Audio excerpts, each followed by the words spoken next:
ধরুন তো, যাদের সাথে আপনি বছরের পর বছর একই ছাদের নিচে থাকছেন, যাদের আপনি নিজের পরিবার মনে করছেন, একদিন হঠাৎ জানতে পারলেন তারা কেউই আপনার আসল পরিবারের মানুষ নয়। সবাই মুখোশ পরে আছে, আর সেই মুখোশের আড়ালে লুকিয়ে আছে এক ভয়ঙ্কর সত্য। তাদের একটা উদ্দেশ্য আছে, আর সেই উদ্দেশ্যের মূল কেন্দ্রবিন্দুই হচ্ছেন আপনি। তখন একটা প্রশ্ন রয়েছে। সেই প্রশ্নটা খুবই সহজ। যেখানে রক্ষক কি ভক্ষক হয়ে যায়, সেখানে আপনি বাঁচবেনই বা কী করে? আজকে এমন একটি কোরিয়ান সাইকোলজিক্যাল হরর মুভি নিয়ে এসেছি, যার শুরুটা আপনার মাথা ঘুরিয়ে দেবে এবং শেষটা আপনার ভেতর থেকে আপনাকে ছিন্ন ভিন্ন করে দেবে। তো আজকের গল্প শেষ পর্যন্ত দেখার জন্য প্রস্তুত তো? তাছাড়া দীর্ঘ অনেক দিন পর কেমন আছো তোমরা সবাই? আশা করি সবাই খুবই ভালো আছো। সাথে আছি আমি Emon, and welcome to my channel cine hall. এবং আর বেশি কথা না বাড়িয়ে শুরু করা যাক আজকের গল্প। তবে ভিডিও শুরু করার আগে একটা অনুরোধ, মুভিটা শেষ পর্যন্ত দেখবে, না হয় অনেক কিছু মিস করবে। তো গল্পটা শুরু হয় অন্ধকারের মাঝে কেউ যেন চিৎকার করে বলছে, আমার কিছু মনে নেই, আমি সব ভুলে গেছি। তার সাথে অন্য এক কণ্ঠ বলছে, তাকে মেরে ফেলো। ঠিক তখনই ঘুম থেকে লাফিয়ে ওঠে জিনসিওক। জিনসিওক গাড়িতে ঘুমিয়ে পড়েছিল আর দুঃস্বপ্ন দেখছিল। ঘুম থেকে লাফিয়ে ওঠায় জিনের মা জিজ্ঞাসা করে, কি হয়েছে, দুঃস্বপ্ন দেখেছ? গাড়িতে তখন জিনসিওকের মা, বাবা আর বড় ভাই ইউসিওক আছে। তাদের পরিবার বাড়ি পাল্টে নতুন জায়গায় শিফট করেছে। জায়গাটা অনেক সুন্দর। এই জায়গাটা জিনসিওকের অনেক পছন্দ হয়েছে। আর 5টা পরিবারের মতো গাড়ির মধ্যে হাসি মজা করতে করতে তারা গন্তব্যে পৌঁছায়। জায়গাটা নতুন হলেও জিনসিওকের কাছে কেন জানি নতুন জায়গা আর নতুন বাড়িটা খুবই চেনা চেনা লাগছে। জিনসিওক নিজের প্রতি প্রচণ্ড ভাবুক একটা ছেলে। বাইরে দাঁড়িয়ে তার জীবন সম্পর্কে ভাবছে। তার বড় ভাই ইউসিওক সবসময় লেখাপড়া, খেলাধুলা, গান বাজনা, ভায়োলিন বাজানো, মিস্ত্রির কাজ সব কিছুতে ভালো। বলতে গেলে অলরাউন্ডার। যেখানেই যায় সবার মন জয় করে আসে। এবং ইউসিওকের প্রতি মেয়েরা ভীষণ পাগল। জিনসিওক ও তার মা বাবা সবাই ইউসিওককে নিয়ে অনেক বেশি গর্ববোধ করে। অন্যদিকে জিনসিওকের জীবনে মানসিক চাপ আর ঔষধ ছাড়া আর কিছুই নেই। গত বছর একটা অ্যাক্সিডেন্টে ইউসিওক পায়ে আঘাত পায়, এবং তারপর থেকেই হাঁটাহাঁটির সময় সে একটু খুঁড়িয়ে হাঁটে। তাতে বাবা মা জিনসিওকের কিছুই যায় আসে না। তাদের জন্য ইউসিওক সবসময় হিরো। নতুন বাড়িতে মালপত্র গোছানোর কাজ চলছে। ইউসিওক একটা 1997 সালের ক্যালেন্ডার দেয়ালে টানিয়ে দিল। জিনসিওক ওপরের রুমে ওঠার সময় একটা বন্ধ রুম থেকে কিছু শব্দ শুনতে পায়। রুমে এসে এই ব্যাপারে ইউসিওককে জিজ্ঞাসা করলে সে বলে, আগে যারা এই বাড়িতে থাকতো হয়তো তাদের কিছু মালামাল এখানে রয়ে গেছে, সেগুলো ওই রুমেই আছে। মা ইউসিওককে নিচে তার কাজে সাহায্যের জন্য ডাকলে সেখান থেকে সে চলে যায়। মালপত্র গোছানোর সময় এক কর্মী হাত থেকে কিছু জিনিসপত্র ফেলে দেয়। জিনসিওক এসে তাকে সাহায্য করার সময় লোকটা জিনসিওককে জিজ্ঞাসা করে, আসলে কি ইউসিওক তার বড় ভাই? দেখে তো মনে হয় না। জিনসিওক বলে, আমাদের চেহারা মেলে না, তাই না? মিলবে কি করে, ও কত সুদর্শন দেখতে। সে লোক বলে, না না, আমি ওই কথা বলিনি, বয়সের কথা জিজ্ঞাসা করছি। ইউসিওক তোমার বড় ভাই কি করে হয়? সে তোমার কত বছরের বড় বলো তো? লোকটাকে এর বেশি আর কথা বলতে দেয় না। তখন ইউসিওক চলে আসে এবং তাদের কথার মাঝে বাহাত দেয়, আর লোকটা সেখান থেকে চলে যায়। এরপর রাতে ডিনার টেবিলে খাওয়ার সময় সারাদিন কি ঘটেছিল সবাই এই বিষয়ে আলোচনা করছিল। আর জিনসিওক আবারও সেই রুম থেকে শব্দ পাওয়ার কথাটা বলতে শুরু করে।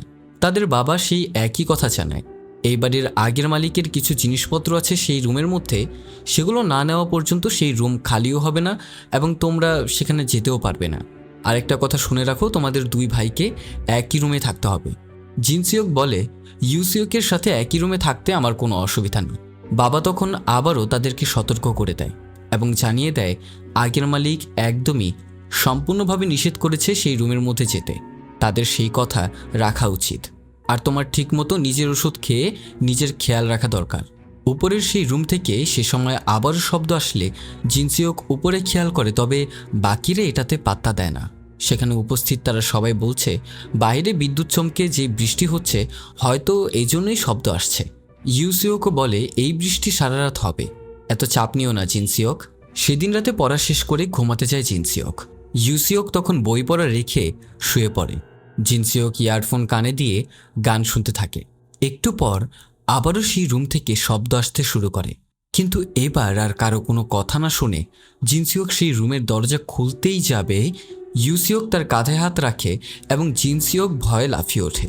এবার কিছু তো করারই নেই, কারণ সেখানে যেতেও পারেনি সে, তাই বাবার কথাই শুনতে হয়। তখন ইউসিওক জানায়, চল আমার সাথে, তোকে বাইরের ফ্রেশ হাওয়া খাইয়ে আনি। এগুলো বলে ইউসিওক জিনসিওককে হাতে ধরে টেনে নিয়ে যায় বাইরে। বাহিরে এই প্রচণ্ড বৃষ্টির মধ্যে দুই ভাই ছাতা নিয়ে দাঁড়িয়ে দৃশ্য উপভোগ করছে। এরই মাঝে ইউসিওককে বাবা কল করে এবং অফিস থেকে একটা দরকারি ডকুমেন্ট বাড়িতে নিয়ে যেতে বলে। তখন বড় ভাই ইউসিওক জিনকে বলে, এখান থেকে অফিস কাছে, তুই 10 মিনিট দাঁড়া এখানে, আমি নিয়ে আসছি।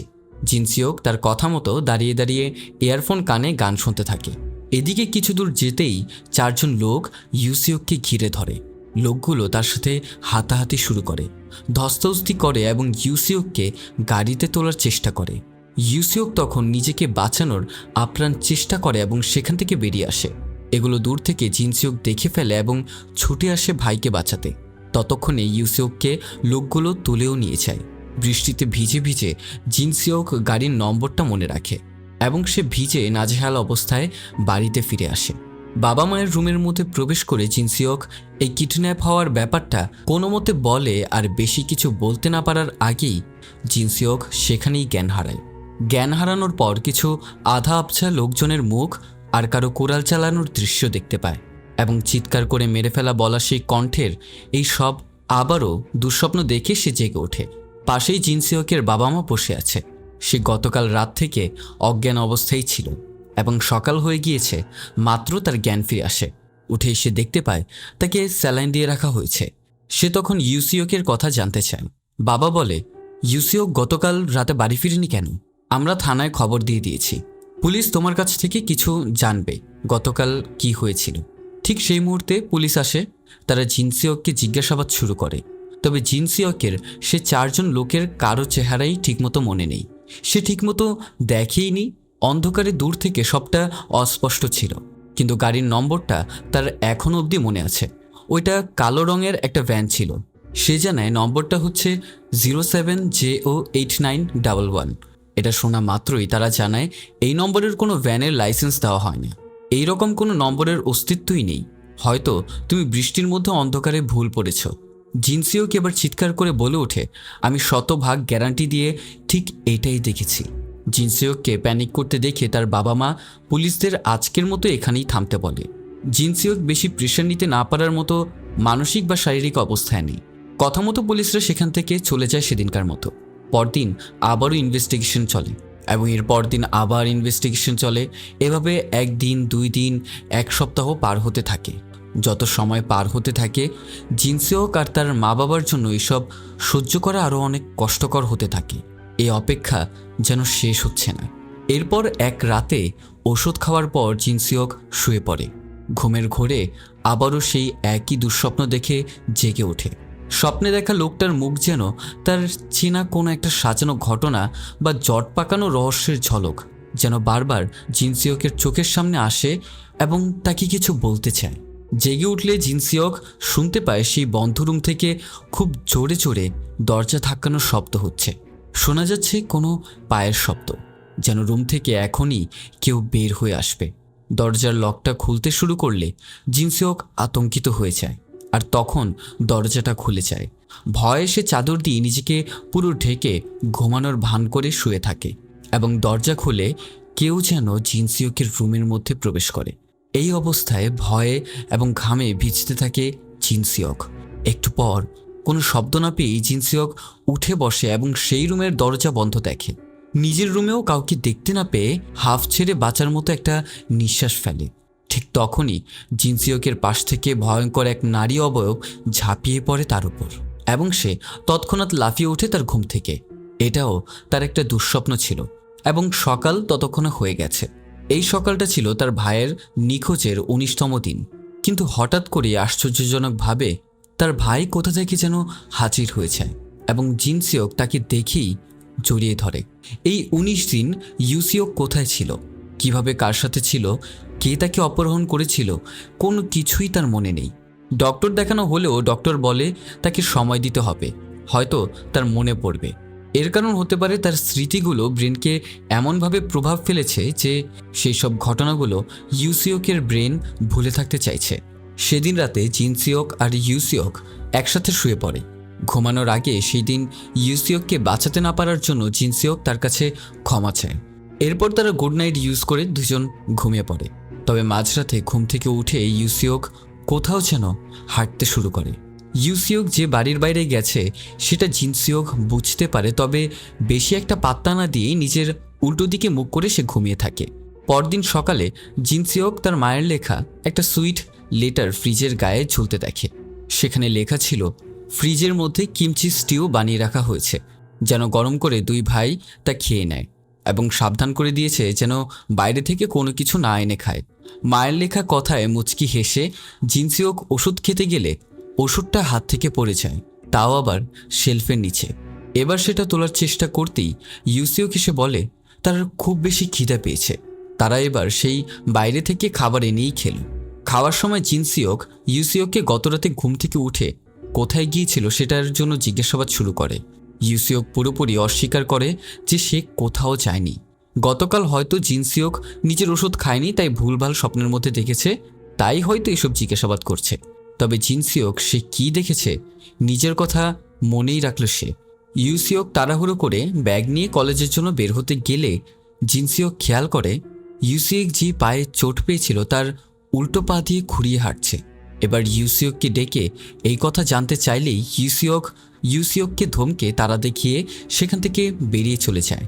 রাতে ডিনার টেবিলে হাসি খুশিতে খাওয়া দাওয়া শেষে জিনসিওক ওষুধ খেয়ে পড়ার টেবিলে পড়তে বসে, আর ইউসিওক তখন ঘুমিয়ে পড়ে। এখন পড়তে পড়তে তখন মধ্যরাত হয়েছে। এই মাঝরাতে ইউসিওক উঠে অদ্ভুতভাবে জিনসিওকের দিকে কিছুক্ষণ তাকিয়ে থাকে। এরপর টেবিলের উপর থেকে একটা পেন্সিল নিয়ে জিনসিওকের চোখের দিকে তাক করে নিব বের করতে থাকে, যতক্ষণ না সেটা ভেঙে পড়েছে। যখন ইউসিওক কনফার্ম হয় যে জিনসিওক ঘুমিয়ে আছে, তখন ইউসিওক বাইরে বেরিয়ে যায় রুম থেকে। সে বেরিয়ে যাওয়ার সাথে সাথেই জিনসিওকও জেগে ওঠে, মানে সেও এতক্ষণ যাবৎ ঘুমিয়ে থাকার ভান করছিল। বাড়ি থেকে বের হয়ে কিছুক্ষণ খুঁড়িয়ে চলার পর ইউসিওক পুরো স্বাভাবিকভাবেই চলতে শুরু করে এবং সন্দেহ হলে পেছনে দেখে নেয় কেউ আছে কিনা। তবে এই দৃশ্য জিনসিওক লুকিয়ে লুকিয়ে ঠিকই দেখে ফেলে। জিনসিওক ইউসিওককে ফলো করতে থাকে এবং কিছু দূর গিয়ে ইউসিওক একটা গাড়িতে উঠে চলে যায়। জিনসিওক তাকে ফলো করে একটা ট্যাক্সি ধরে এবং ট্যাক্সিতে করে একটা লোকাল বাজারের এরিয়ায় এসে গাড়িটা থামায়। বাজারের ভেতরে ঢুকতে ঢুকতে ইউসিওক একটা সিগারেট জ্বালায় এবং তাকে দেখার পরেই সেখানে একজন বস আসে এবং বস তার সাথে কথা বলতে শুরু করলো। ভিড় পেরিয়ে একটা নির্জন এরিয়ায় ইউসিওক কথা বলে দুইজন লোকের সাথে, কোনো জায়গা সম্পর্কে কথা বলছিল এবং সে তাকে বারবার বস বলে সম্বোধন করছিল। জিনসিওক একটা বিষয় লক্ষ্য করে এবং আশ্চর্য হয়ে যায়, তারাই হচ্ছে যেই পুলিশ যারা কিনা তার বাড়িতে এসেছিল এবং বলেছিল ওই নম্বর প্লেটের গাড়ির কোনো অস্তিত্বই নেই। ইউসিওককে ফলো করতে করতে এক পর্যায়ে জিনসিওক তাকে হারিয়ে ফেলে এবং পাশ ফিরতেই দেখে দুইজন লোক জিনসিওককে দেখে ফেলেছে। তাদেরকে ধাক্কা দিয়ে জিনসিওক সেখান থেকে কোনো মতে পালিয়ে যায়। সেখানে বাজারের সমস্ত শাটারগুলো বন্ধ এবং পৌঁছায় বাজারের প্রতিটা বন্ধ দোকানের মাঝখানে। সে একটা জায়গায় গিয়ে যেমন কোনো এক গোলক ধাঁধায় ফেসে গেছে। লোকজন জিনসিওকের পিছু নিতে থাকে, আর জিনসিওক এক জায়গায় লুকিয়ে পড়লে তারা অন্য রাস্তা দিয়ে তাকে খুঁজতে চলে যায়। জিনসিওক সেই লোকগুলোর থেকে কোনো মতে পিছু ছাড়িয়ে যেই শান্তির একটা নিঃশ্বাস নিতেই যাবে, কেউ যেন পেছন থেকে জিনসিওকের মুখে কালো রুমাল চেপে ধরে এবং জিনসিওক সেখানেই জ্ঞান হারায়। দেখা যায় সেই লোক আর কেউই না, ইউসিওক। এবং কিছুক্ষণ পর লাফিয়ে ওঠে জিনসিওক এবং নিজেকে আবিষ্কার করে তার পড়ার টেবিলে। বিছানা থেকে ইউসিওক জিজ্ঞাসা করে, কিরে, সারারাত কি টেবিলে বসেই কাটিয়ে দিলি? জিনসিওক তখন প্রচণ্ড ক্ষেপে গিয়ে বলে, গতকাল রাতে তুই কোথায় গিয়েছিলি? আমার সাথে এমন কেন করলি? আমার কিন্তু সব মনে আছে। এক দৌড়ে জিন বাথরুমে গিয়ে নিজেকে লক করে ফেলে এবং দরজা ধাক্কাতে শুরু করে ইউসিওক। ইউসিওক জিজ্ঞেস করে, কি বলছো? কোথায় গেছি বা আমি? কি হয়েছে আমাকে বলো।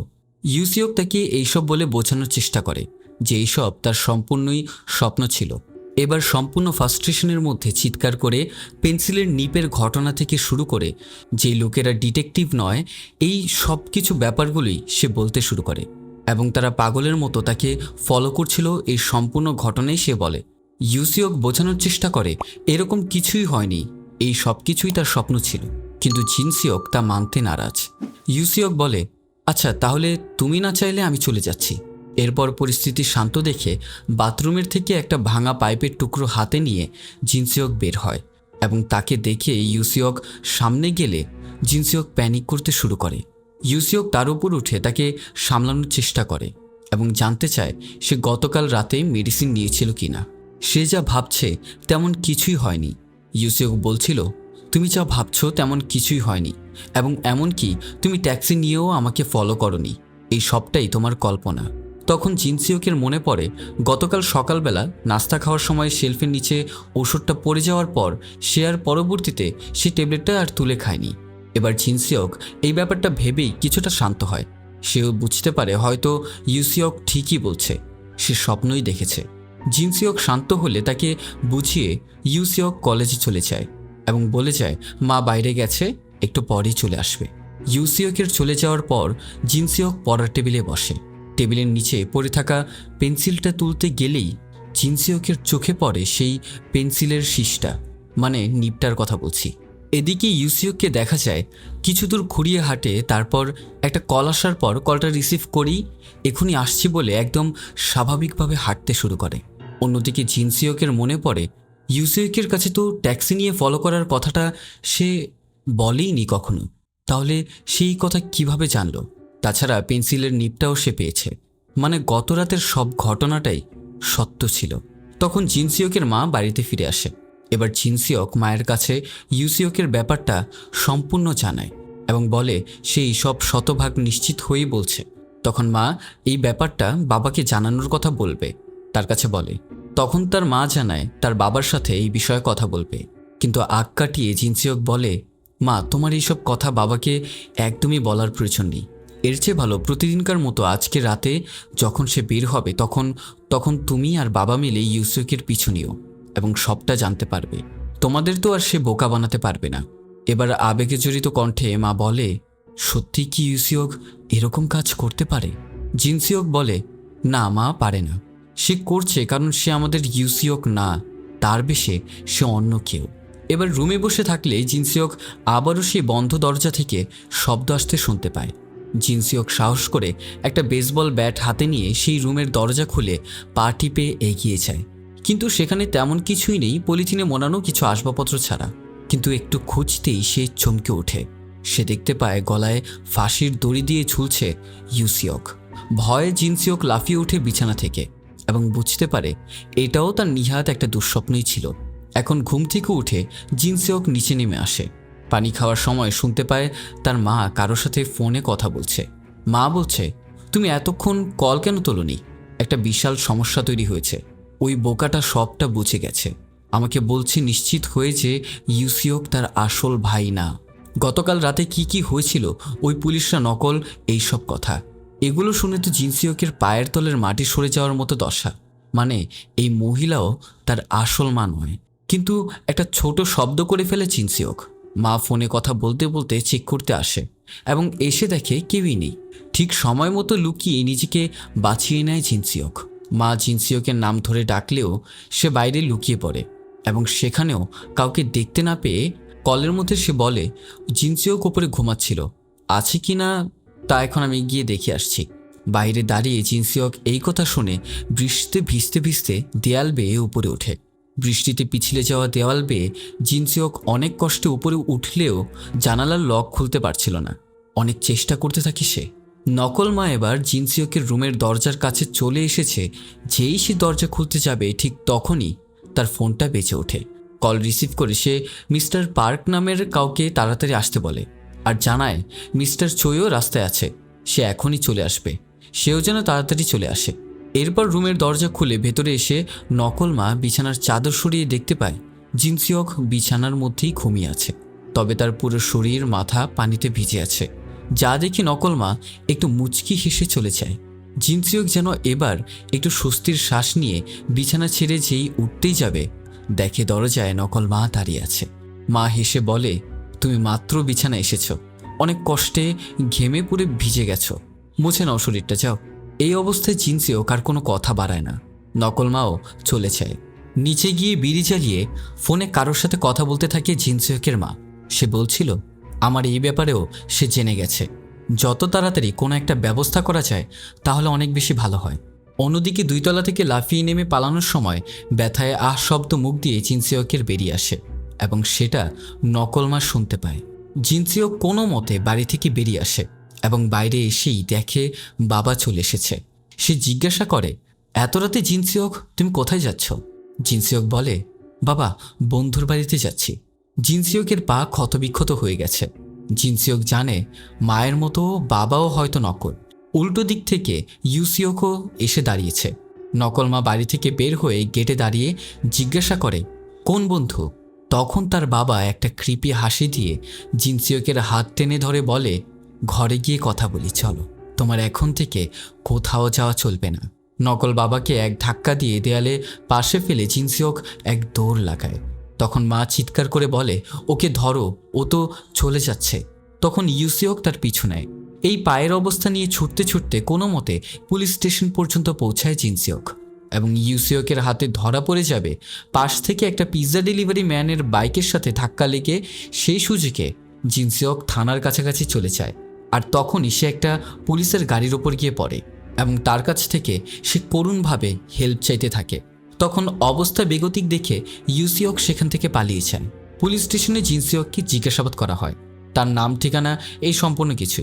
এবং পুলিশরা তার কাছে জানতে চায়, গত 1 মাস ধরে তোমার পরিবার সেজে যে মানুষগুলো তোমাকে মিথ্যা বলে আসছে, তুমি তাদের কথা বিশ্বাস করলে কি করে?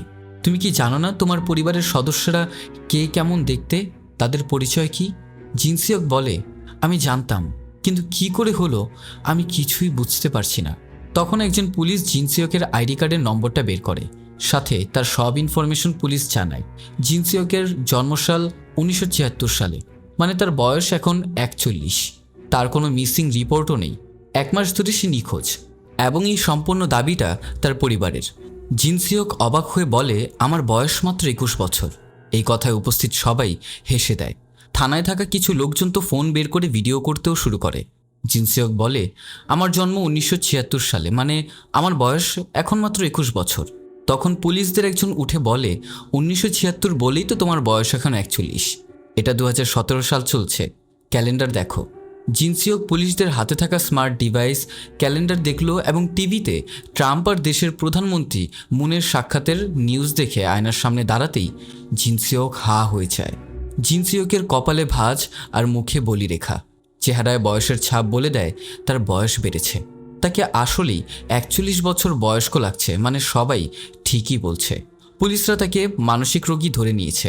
এখন কিছু বলতে না পেরে এবার জিনসিওক বাড়িতে ফিরে এলো আর নকল মা, বাবা, ভাইকে ডাকতে শুরু করলো কথা বলার জন্য, কিন্তু কেউই তার সামনে এলো না। উপর থেকে গানের শব্দ ভেসে আসছে। মেঝেতে একটা ম্যানিকুইনকে জামা পরিয়ে রক্তে মাখা অবস্থায় রাখা, যেন কেউ মরে পড়ে আছে। পাশে রক্তমাখা চাকু। রেডিওতে গান বাজছে।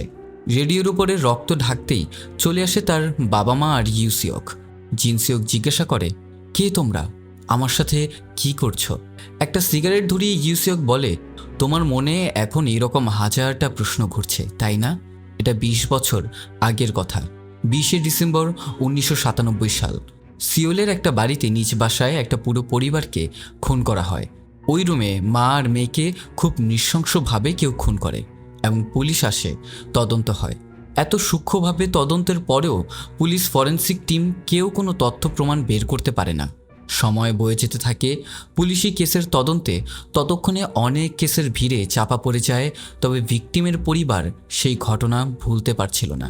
তাই তারা কয়েকজন প্রাইভেট গোয়েন্দা হায়ার করে আর তারা কয়েক বছর তদন্ত করে এবং বের করে সেই খুনি আর কেউই নয়, সে ছিল জিনসিওক। এরপর ইউসিওকের দল জিনসিওককে ধরে এনে সব টর্চার করতে শুরু করে। পানিতে মুখ ডুবিয়ে রাখা, মেরে রক্তাক্ত করা, পলিথিনে মুখ চাপিয়ে দম আটকে ফেলা, কোরাল দিয়ে গোপনাঙ্গে আঘাতের ভয় দেখানো, যার ফলে জিনসিওক ভয়ে হিসু করে দিত। কিন্তু এরপরেও জিনসিওক কখনো সত্য কথাটা স্বীকার করেনি। আর এইগুলোই ছিল জিনসিওকের সেই ভয়ঙ্কর দুঃস্বপ্ন, যা দেখে সে কেঁপে উঠত। জিনসিওক বলে সে কখনো কাউকে মেরে ফেলার মতো কাজ করতেই পারে না, কোনো দিনও না। এরপর জিনসিওককে ভালোভাবে অবজারভেশনে রাখা হয়। একজন প্রফেশনাল সাইকোলজিস্ট ডক্টর পার্ক, যে কিনা নকল বাবা সেজেছিল, তাকে জানানো হয়। পরীক্ষা নিরীক্ষার পরেও পার্ক জানায় জিনসিওক ডিসোসিয়েটিভ অ্যামনেশিয়া নামক এক রোগে ভুগছে। এই জন্য তার খুনের সময় এই সমস্ত স্মৃতি সব কিছুই মুছে গেছে। সব কিছু মনে করানোর জন্য সেই আগের সময়ে গিয়ে সেই খুনের সিনারিওটা রিক্রিয়েট করলে হয়তো জিনসিওকের সবটা মনে পড়তে পারে। এরপর প্ল্যান করে ইউসিওক সহ তার টিম সবটা পুরনোভাবেই সাজায়। তাই জিনসিওককে পার্ক হিপনোটাইজ করে আর খুনের পূর্বের সময় নিয়ে যায়, যেখানে জিনসিওক তার বাবা মা আর বড় ভাইয়ের সাথে বাড়ি পাল্টাচ্ছিল। তারা গাড়িতে করে নতুন বাড়িতে যাচ্ছে। জিনসিওক মায়ের কাঁধে মাথা রেখে ঘুমাচ্ছিল। পার্কের হিপনোটাইজের পরেও ঘুম থেকে উঠলে জিনসিওকের মনে হয় এটা সেই 1997 সাল, আর তারাই জিনসিওকের পরিবার। বাড়িটা যেহেতু তার অতি পরিচিত এবং সেটা জিনসিওকের আগের দেখা, তাই প্রথম দেখে সেটা তার খুবই চেনা চেনা লাগছিল এই বাড়িটা। এর সাথে কর্মী লোকটারও জানতে চাওয়া ইউসিওক তার কত বছরের বড়, আর ইউসিওক এসে তার কথায় ইন্টারাপ্ট করা, এই বিষয়গুলোই তার মাথায় ঘুরপাক খাচ্ছিল। সেটা কোনো এমনি এমনি ব্যাপার ছিল না। বাড়িটাকেও সেই 1997 মতো করে সাজানো হয়েছিল। সব কিছু ছিল ওয়েল প্ল্যান্ড। সাথে সেই মার্ডার রুমে নিয়ে জিনসিওকের মনের মধ্যে কৌতূহল তৈরি করার বিষয়টাও সেই প্ল্যানেরই পার্ট ছিল। সেদিন রাতে বৃষ্টিতে জিনসিওককে ইউসিওক বাইরে নিয়ে যাওয়ার কারণ ছিল তার টিম যেন রুমটা সেদিনকার মার্ডার স্পটের মতো সাজাতে পারে। সব কিছুই প্ল্যান মাফিক হচ্ছিল। রুমটা রেডি করার পর ঘটে অপ্রত্যাশিত ঘটনা। তখন সব কিছু রেডি করার পর মিস্টার পার্কের কল এলে ইউসিওক যাওয়ার সময় পথে তাকে একটা ভুল কেসে পুলিশ গ্রেফতার করে নিয়ে যায়। কিন্তু সৌভাগ্যবশত জিনসিওকের মনে হয়েছিল কেউ তার বড় ভাই ইউসিওককে কিডন্যাপ করে নিয়ে যাচ্ছে, এবং ঠিক 19 দিন পর জেল থেকে ইউসিওক ফিরলে তারা বুঝতে পারে হিপনোটাইজের প্রভাব কমেছে। জিনসিওক অলরেডি তাদের সন্দেহর চোখে দেখা শুরু করেছে। এদিকে বৃষ্টি হওয়ার কোনো সম্ভাবনাই ছিল না। যেহেতু মার্ডারের রাতে বৃষ্টি হচ্ছিল, তাই তারা সেটার অপেক্ষা করছিল। এসব কথা বলতে বলতে ইউসিওক, যার আসল নাম চই, সে তাকে আবারও টর্চার সেলে গাড়িতে করে নিয়ে যাচ্ছিল। চই বলে জিনসিওক যেমনভাবে তাদের মেরেছিল তার মৃত্যু যেন তেমন ভয়ঙ্কর হয়, সেটা সে দেখে নিবে। তখন জিনসিওক বলে আমি কাউকে মারিনি, আমি কাউকে মারতেও পারি না, আর আমি মরতেও চাই না। এই বলে জিনসিওক গাড়ির দরজা খুলে মাঝ রাস্তায় হাইওয়ের ভিড়ে গাড়ি থেকে লাফ দেয়। তখন ইউসিওক ওরফে চই তাকে পাগলের মতো গাড়ি নিয়ে ধাওয়া করতে থাকে। এক পর্যায়ে চইয়ের গাড়িটা ফুল স্পিডে অন্য গাড়ির সাথে ধাক্কা লেগে অ্যাক্সিডেন্ট করে। চই সেখানে জ্ঞান হারায় এবং এটাই পালানোর সুযোগ ভেবে কিছুটা যেতেই পাশ থেকে একটা ট্রাক এসে জিনসিওককে ধাক্কা দেয়। মুমূর্ষ অবস্থায় হসপিটালের বেডে যখন জিনসিওকের চিকিৎসা হচ্ছিল, তখন তার মনে পড়ে অতীতের সব স্মৃতি। হাসি খুশি এক রোদেলা দিনে যখন জিনসিওক আর তার পরিবার নতুন বাসায় গাড়িতে করে যাওয়ার পথে তাদের মারাত্মক অ্যাক্সিডেন্ট হয়। তখন ঘটনাস্থলে জিনসিওকের বাবা এবং মা মারা যায়। বড় ভাই গুরুতর আহত হয়ে হসপিটালে ভর্তি থাকে। জিনসিওক তখন কোনো মতে বেঁচে যায়। 6 মাস চিকিৎসা চলার পরেও জিনসিওকের ভাইয়ের কোনো উন্নতি না হওয়ায় তার দ্রুত বড় সার্জারির প্রয়োজন হয়। যদি এই সার্জারিটা না করা হয় তাহলে তাকে বাঁচানো সম্ভব না। ডক্টরদের কাছ থেকে এইসব কথা শুনে চাকরি, লোন সব লোকজনের ধারে ধারে ঘুরে টাকা পয়সার খোঁজ খবর নিতে থাকে। তখন দেশের অর্থনৈতিক অবস্থা খুবই নমনীয়। সবাই জিনসিওককে ঘাড় ধরে বের করে দেয়। আপন বলতে একমাত্র বড় ভাইকে বাঁচাতে জিনসিওক নিজের শরীরের অর্গানও বিক্রি করতে চায়, তবে সেখানে সে সফল হয় না। একদিন অনলাইনে নিজের অবস্থার কথা বর্ণনা করে কাজের খোঁজে অনেকগুলো কোম্পানিতে পোস্ট দেয় জিনসিওক। সেখান থেকে ব্লু বিয়ার্ড ছদ্মনামে এক ব্যক্তি জিনসিওকের সাথে একটা চ্যাট রুমে যোগাযোগ করার জন্য চেষ্টা করে। তখন জিনসিওক তাড়াহুড়া করে তার সাথে সেই চ্যাট রুমে এন্টার করে। সেই অজ্ঞাত ব্যক্তি জানায় জিনসিওকের যত টাকা লাগবে সে দিবে এবং এর বিনিময়ে তাকে একটা খুন করতে হবে। প্রথমে জিনসিওক একটু দ্বিধা করলেও পরবর্তীতে সে রাজি হয় এবং কথা মতো এমনই এক বৃষ্টির রাতে ওই ব্যক্তির দেওয়া ঠিকানা মতো গিয়ে পৌঁছায় জিনসিওক। সেখানে একটা বাড়ি ছিল, ভেতরে একজন মহিলা থাকে তার 2 বাচ্চাকে নিয়ে। শর্ত হলো বাচ্চাদের কোনো ফুলের টোকাও দেওয়া চলবে না, শুধু মহিলাকে রাস্তা থেকে সরাতে হবে। বাড়িতে ঢুকে জিনসিওক মা ছেলেকে ঘুমন্ত অবস্থায় দেখে তার আর খুন করার সাহস হয় না। সে নীরবেই চলে যাচ্ছিল। তবে হাঁটা চলার শব্দে মহিলার ঘুম ভেঙে রুমের বাইরে বেরিয়ে আসে। সেই মহিলা এই ভেবে বেরিয়ে এসেছে যে হয়তোবা তার হাজব্যান্ড এসেছে। কিন্তু যখন সেই মহিলা ছুরি হাতে জিনসিওককে দেখে এবং সে তখনই চিৎকার করে ওঠে। জিনসিওক বলে, চিৎকার চেঁচামেচি করো না, আমি এখনই বেরিয়ে যাচ্ছি। মহিলাটি নিজের মুখ নিজের হাতে চাপা দিয়ে ধরে চুপ থাকার চেষ্টা করে। এরই মাঝে সেখানে উপর থেকে সেই মহিলার মেয়ে চলে আসে। মেয়েটা মায়ের দিকে জিনসিওকের ছুরি তাক করা দেখে চিৎকার করতে করতে রুমে চলে যায়। জিনসিওক তার পেছনে যায় এবং বারবার বলতে থাকে, চুপ করো। মেয়েটা রুমে ঢুকলে জিনসিওক দরজায় হাত রাখে এবং মেয়েটা সমানে চিৎকার করেই যাচ্ছে। জিনসিওক তাকে থামতে বলে এবং রুমে ঢুকে মেয়েটাকে থামাতে ধস্তাধস্তির সময় জিনসিওকের হাতে থাকা ছুরিটা মেয়েটার পেটে লেগে যায়। জিনসিওক তখন থ হয়ে দাঁড়িয়ে পড়ে। মেয়েটা কোনো মতে একটু হেঁটে পিয়ানোর কাছে যায়। তখন পেট থেকে তার ফিনকি দিয়ে রক্ত পড়তে থাকে। ঠিক তখনই মেয়েটা মেঝেতে পড়ে মারা যায়। এই ঘটনাটা তখনও জিনসিওকের বিশ্বাস হচ্ছে না। সে মেয়েটার কাছে গিয়ে সরি বলে কাঁদতে শুরু করে আর বলে, আমি তো শুধু তোমাকে চুপ করাতে চেয়েছিলাম, তুমি কেনই বা চুপ করলে না। তখন মহিলাটা রুমে এসে মেয়ের এই অবস্থা দেখে চিৎকার করে কাঁদতে শুরু করে। জিনসিওক তাকে চুপ করাতে গিয়ে সেই মহিলার গায়েও ছুরি লেগে মহিলাটা নিস্তেজ হয়ে যায়। তার হাত লেগে রেডিওতে গান বাজতে শুরু করে। ভারাক্রান্ত হৃদয় নিয়ে জিনসিওক তখন সেখান থেকে চুপচাপ বের হওয়ার সময় বাচ্চা ছেলেটা ডেকে বলে, এই যে মিস্টার, আমার মা কোথায়? জিনসিওক বলে, তুমি রুমে গিয়ে চাদর মুড়িয়ে 1 থেকে 100 গোনো, মা এসে পড়বে। ছেলেটা চাদরে মুড়ি দিয়ে গুনতে শুরু করে, 1, 2, 3, 4। বাড়ি থেকে বের হওয়ার সময় জিনসিওক খেয়াল করে দেয়ালে সেই পরিবারটির ফ্যামিলি ফটো আছে। এখানে সেই ডক্টরের ছবি আছে যে জিনসিওকের ভাইয়ের চিকিৎসা করেছে। মানে সেই ডক্টর নিজেই তার স্ত্রীকে মারার জন্য জিনসিওককে তার পিছে লাগিয়েছে। এখন এবার ভোরের আলো ফুটতে শুরু করে। সেদিনকার রাতটা কোনো মতে পার হয়। ডক্টর দাঁড়িয়ে আছে জিনসিওককে বলা জায়গায়, যেখানে সে তাকে টাকা দিবে, তাও আবার একটা পরিত্যক্ত বাড়ির ছাদে। তখন বাড়ি থেকে সেই ডক্টরের ছেলে তাকে কল করেছে। কাঁদতে কাঁদতে বাচ্চাটা বলে, বাবা, মা আর আপু মেঝেতে রক্তাক্ত হয়ে পড়ে আছে, শ্বাস নিচ্ছে না। সেই লোকটা তো বলেছিল 100 গুনলে মা চলে আসবে। ডক্টর বুঝতে পারে জিনসিওক তার মেয়েকেও মেরে ফেলেছে। ঠিক তখনই ডক্টরের পেছনে জিনসিওক এসে দাঁড়ায়। জিনসিওক তখন কাঁদতে কাঁদতে জানতে চায় কেন সে নিজের পরিবার ধ্বংস করতে চাইল, নিজের স্ত্রীকে কেনই বা মারতে চাইল। ডক্টর বলে সে অনেক ঋণে ডুবে আছে, তার পরিবারে আর্থিক টানাটানি চলছে। আমার স্ত্রীর নামে অনেকগুলো ইন্স্যুরেন্স পলিসি আছে, যা কিনা আমার স্ত্রী যদি মারা যায় তাহলে সেই টাকাগুলো আমি পাবো এবং ভালো থাকবো। তাই পরিবারের ভালোর জন্য এই সিদ্ধান্ত নিয়েছি। তবে এখন জিনসিওক সব উলটপালট করে দিল তার মেয়েকে মেরে। তাই এবার ডক্টর জিনসিওকের ভাইকেও মেরে ফেলবে। এই বলে ডক্টর জিনসিওকের ওপর আক্রমণ করতে গেলে তাদের মাঝে হাতাহাতির সময় ডক্টর ছাদ থেকে পড়ে যাওয়ার সময় জিনসিওক তাকে ধরে ফেলে। তবে বেশিক্ষণ তাকে ধরে রাখতে পারে না। জিনসিওকের হাত ফসকে ডক্টর সেখান থেকে নিচে পড়ে মারা যায়। এই ঘটনায় রাতারাতি একটা নিরীহ 20 বছরের তরুণ ছেলে 3 জনকে খুন করে ফেলে। এই ট্রমা জিনসিওক আর নিতে পারে না। জীবন থেকে এই ঘটনা মুছে ফেলে সব কিছু সে ভুলে যায়। হসপিটালের বেডে শুয়ে এই ভুলে যাওয়া সব পুরনো স্মৃতি মনে পড়ে জিনসিওকের। চই তখন জিনসিওকের জ্ঞান ফিরেছে দেখে একটা বিষক্রিয় পদার্থ সিরিঞ্জে ভরে জিনসিওকের স্যালাইনে পুশ করতেই যাবে। সেই সময় জিনসিওক তাকে বলে সে দুঃখিত, যেন ওই পরিবারকে বলে দেয় সবটা তার ভুলের কারণে হয়েছে। এবার এই কথাটা শুনে চই বিষাক্ত সূচটা রেখে দেয় এবং জানতে চায় সে কেন এই কাজ করেছে, কে তাকে বলেছিল এই কাজটা করতে।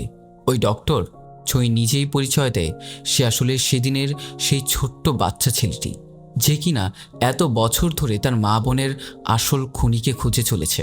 চই জানতে চায় তার বাবা কি তার মাকে মারার সুপারি দিয়েছিল। যদিও জিনসিওক মাথা নেড়ে না করে দেয়, কিন্তু জিনসিওকের সাথে চইয়ের পরিবারের কোনো দূর দূরান্ত সম্পর্ক পর্যন্ত নেই। তাহলে কেনই বা জিনসিওক তাদের মারতে যাবে? চইয়ের বাবাই ছিল আসল অপরাধী এই পুরো ঘটনাটার। চই এবার জিনসিওককে বলে কেন সেদিন তার মা বাবা বোনের সাথে তাকেও মেরে ফেলেনি। কেন তাকে সে বাঁচিয়ে রাখলো। পরিবারের সবাই মারা যাওয়ার পর সব টাকা পয়সা আত্মীয় স্বজনরা নিয়ে গেছে এবং তাকে ফেলে রেখেছে একটা অনাথ আশ্রমে, এবং সেখানেই সে বড় হয়েছে। এই সম্পূর্ণ জীবনে যে খুনিকে সে খুঁজে চলেছিল সেও আজ নির্দোষ প্রমাণিত হলো। নিজের বাবাই আসল কালপ্রিট। এইসব ভেবেই চই চলে যায় জিনসিওকের কেবিন থেকে এবং ভেঙে যায় জিনসিওকের চলতে থাকা স্যালাইন। জিনসিওকের জীবনের আর কোনো মানে নেই। চোয়ের ফেলে যাওয়া বিষাক্ত সুইটা নিয়ে সে নিজের শরীরে পুশ করে এবং একটু একটু করে মৃত্যুর কোলে ঢলে পড়ে। অন্যদিকে চুইকে দেখা যায় হন্তদন্ত হয়ে কোথাও যাচ্ছে। একজন নার্স এই আচরণ দেখে তাকে ফলো করে। একটু দূরে যেতেই রাস্তাটা বন্ধ। বড় একটা জানালা খোলা দেখে সেই নার্সটা জানালা দিয়ে উকি দেয় এবং দেখেই সে চিৎকার করে। দেখা যায় চুই সেখান থেকে লাফিয়ে আত্মহত্যা করেছে, রক্তাক্ত হয়ে মাটিতে যেন একটু স্বস্তিতে শেষ নিঃশ্বাস ত্যাগ করে। এবং এখানেই শেষ হয় ফরগটেন 2017 মুভিটি।